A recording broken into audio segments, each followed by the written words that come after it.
right on that Spanish Railroad. The tail end of town. or right at the park. I haven't been up this early in the day yet, but that's in the main Oh, okay. So yeah. Oh, wow.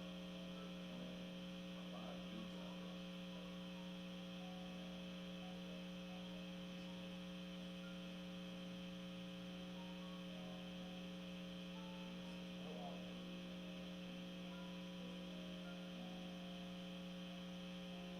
No,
doesn't tell us no. So we put it out there and they tell us no, then we'll do it.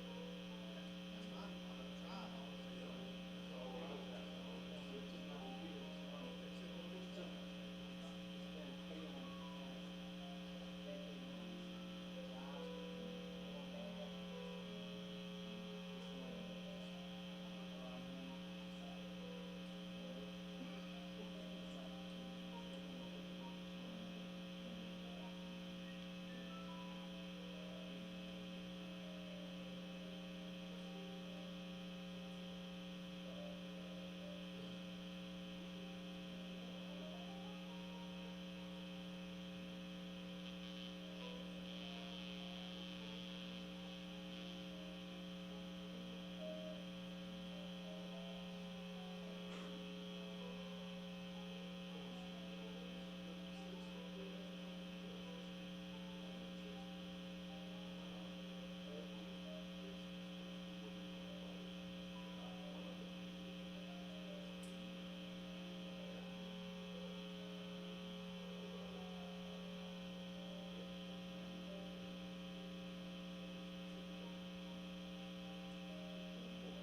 Good morning, everyone.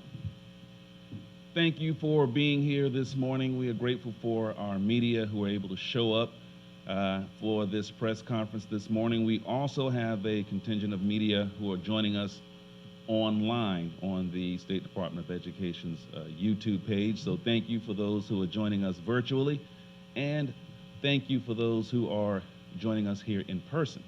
Just a couple of housekeeping things before I introduce our State Superintendent of Education, who's going to share some very important news. I'm sure over the last couple of years, you've heard a lot about the National Assessment of Educational Progress, the NAEP, as it is called. And the last administration of NAEP happened in 2019. It is generally an assessment that is done every other year, but we all know this ugly thing called COVID that popped up in 2020 and took all of our plans and mixed them up a little bit. So for the first time in its history, the NAEP skipped a year.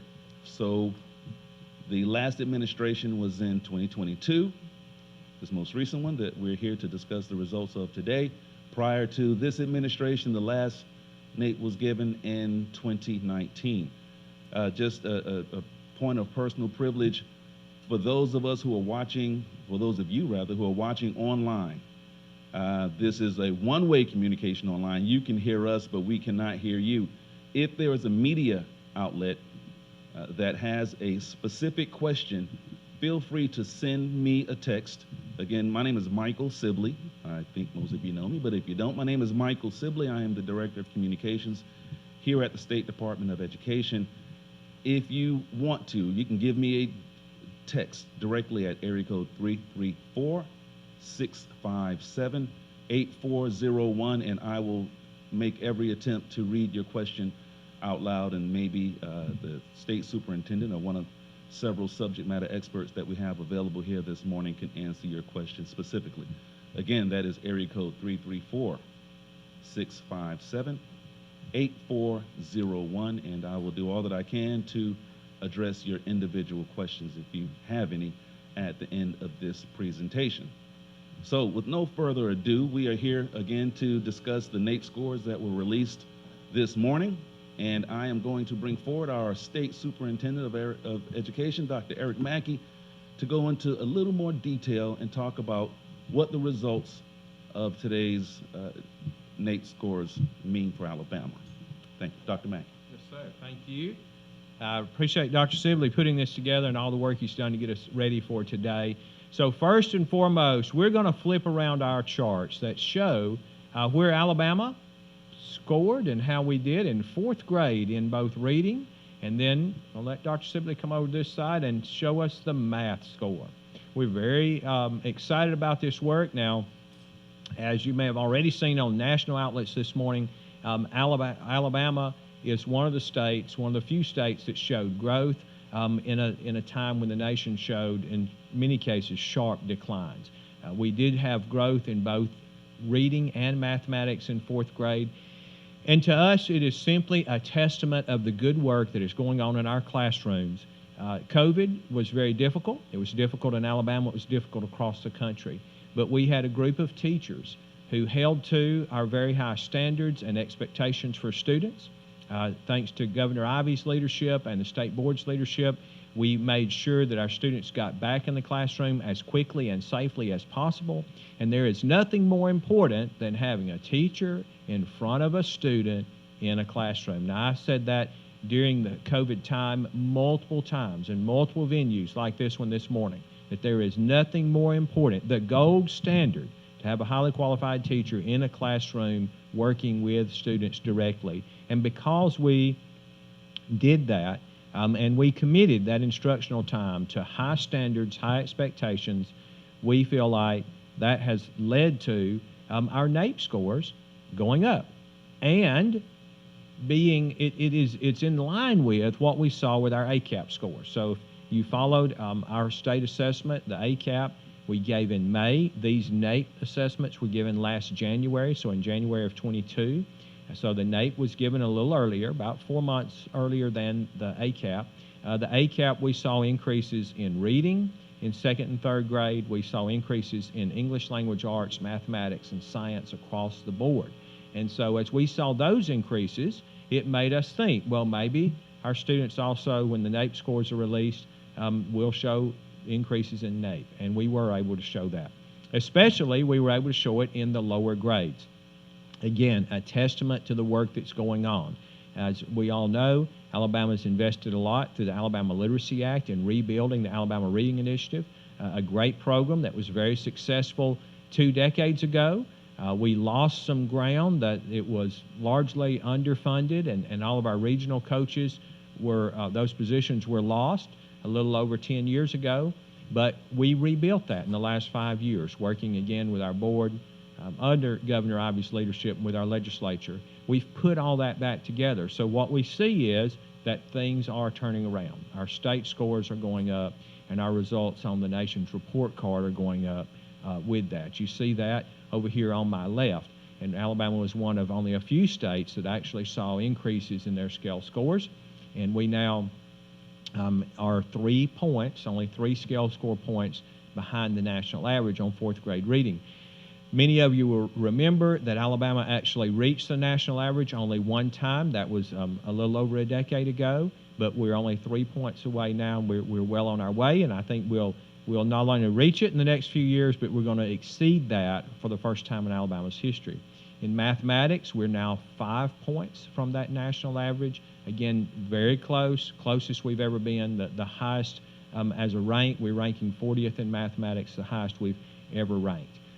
We feel really good about this. We also, even though Alabama, like other states, saw more drops in 8th grade mathematics and reading, when we look at ourselves compared to the rest of the country, we're pretty close to the top on those too, because we were able to, again, hold our own even against dramatic drops due to COVID. COVID affected Alabama like it affected everybody else, but we took the effort, took the opportunity with our teachers in the classroom to make sure that we gave our students every opportunity to learn. And so we believe, as we focus on the early grades, which we do with the Alabama Literacy Act and the Numeracy Act, which we has just enacted this year, and moving forward, we're going to see this growth trend on into the intermediate and middle school grades and beyond. So Alabama has a strong foundation. We've built the right standards, and we are on the path for even more greatness in the years ahead. And I want to say only one other thing before we take time for some questions, and that is a big thank you again to Governor Ivey and to our state school board for setting the foundation. We have one board member who's able to join us this morning, and you've already seen a statement out from the governor and how pleased she is with this work. Well, this is work because in 2018-19, we began for the first time to say we're going to adopt new standards, which we call the courses of study in mathematics and English language arts, and align them with the NAEP framework. So we adopted new, rigorous, high expectations for students aligned with the NAEP framework. Then we adopted new assessments, our summative ACAP, to go along with those new higher standards. And so what we see is as we give teachers tools and we get out of teachers' way so they can teach children, then students succeed. This is all about our teachers. And that last thank you goes to our teachers. There is nothing that could have been achieved in these last 3 years, and certainly not with the nation's report card, without the work of our teachers every day in the classroom, making sure that even in difficult circumstances, our students were supported, our students had strong lessons, our students were learning against the odds. Even in times when we did have to go remote for a while, and some students were sent home because of COVID protocols, our teachers made sure that that instruction stayed strong, whether that was remote instruction or in-person instruction. But we kept hearing and we kept repeating, nothing beats getting back in the classroom. And so as quickly as we could, we moved all of our students back in the classroom. Why does that make a difference? Because of teachers. It's about getting students in a classroom with a highly qualified teacher who can work with students individually, who can identify what their learning interferences might be, and who can help move students forward. So we're very pleased with where we are, with the work that's been done, and we will continue to move forward. We're already deep into this school year. Remind everybody we're only 18 months away from the next administration of the NAEP. We feel good about where we're headed as we move toward that next benchmark, which will be in 2024. So I will take questions. Dr. Sibley, I know, is taking a few questions online, but from the folks who are here in the room, are there any questions this morning? Got what you got? Okay.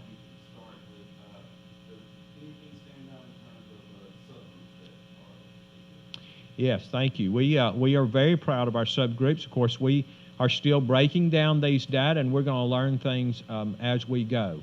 But Alabama saw tremendous gains in special education students. We had large double-digit growth with our special needs students, and we feel really good about that because what it shows is that we are committed to working with all children. Again, during the COVID pandemic, we were all very concerned about what it might look like for those students with special needs that most benefit from in-person instruction. But what we see is that we had very strong growth. In fact, we, in one of our categories, we reached for the first time, our special needs students met the national average for special needs students. And so we feel very good about that. The other group that performed really well are our English language learners, or EL students. Those students also, double-digit growth, exceeded their peers and exceeded the average. So our special needs students and our EL students both showed tremendous growth. Any other questions? Yes, ma'am. Was there anything from this report that surprised you that you weren't expecting? There probably were not any surprises. One of the things that we're disappointed in, again, were those middle school results, but as we looked at our ACAP results, we were kind of prepared for that because we showed the least growth in 7th and 8th grade on ACAP. So if these two tests were truly aligned, as we believe they were, and has proved to be, then we expected that those would slow. Obviously, as those students matriculate into high school, remember those 8th graders are now 9th graders, we want to make sure that high schools are doing what they need to remediate any students who might need extra help as they're now preparing for graduation and life beyond high school. So that is something, again, we weren't really surprised, but it was something we were afraid might come out of those results for those 8th graders, and it did, and that's just something that tells us what we have to focus on in high schools. Anyone else? One quick question. Are there any of the initiatives that have been passed in recent years that you think are having an impact on the rate, both this one and the one? Sure. So there's no question that the work of the Alabama Literacy Act is having a strong impact and did impact these scores. The reason that impacted the scores is because it allowed us to go in and rebuild that team of regional reading specialists who could go into schools and make sure they support what's happening in the local school. Now remember, the NAEP is given only to a select amount of schools. Most of our schools do not participate, but we know that as we built that network and we put reading coaches in all of our elementary schools, working with those 1st, 2nd, 3rd grade teachers and below, they were able to build a strong foundation. And then we came in, of course, with regional coaches to make sure that they had the right program. We've adopted new standards and new learning materials to help make sure our students are reading at a higher and higher level. In Alabama, we test the full range of English language arts in our ACAP, by the way. We test reading, but also comprehension and grammar and writing, and this coming year we'll be testing listening. The NAEP is only a measure of reading, but our primary focus in those early grades is reading. So there's no question that investment has made a difference. We've also invested many of our federal funds to make sure that we're supporting mathematics. We introduced a program very early on called Teachers in Residence. It was a pilot math coaching program. The legislature was so impressed, even before the pilot was over, they've come along and passed the Numeracy Act, which allows us to expand that coaching model to more and more elementary schools all across the state. So in the future, no question, you'll see more academic growth as those coaches are deployed in our schools, elementary schools, and they will help our teachers become better teachers of mathematics. It's not that we don't have the right teachers, it's that we have to give them the right resources and modern instruction that's aligned to the NAEP. Anyone else? All the questions? I do want to say a big thank you to Ms. Tracy West, one of our board members who was able to drive over and join us this morning.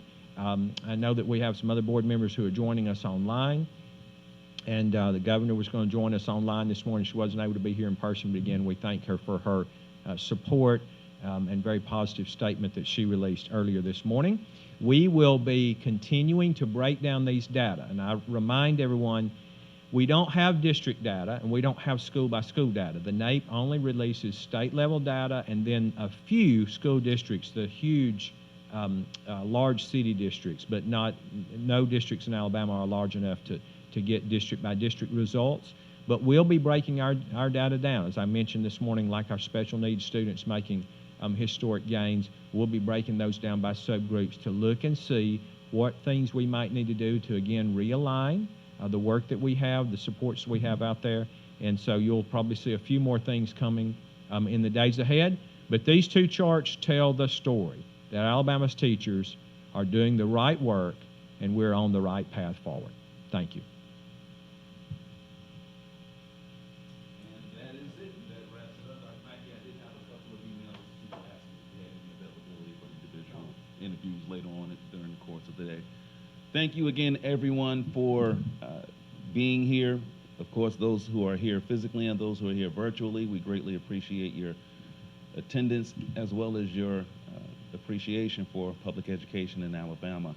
If there is anything that we can do to assist, feel free to reach out to me. I'm at msibley, M-S-I-B-L-E-Y, @alsde.edu. And again, you can feel free to call or text me at area code 334-657-8401. Thank you guys so much. Have a fantastic rest of your day.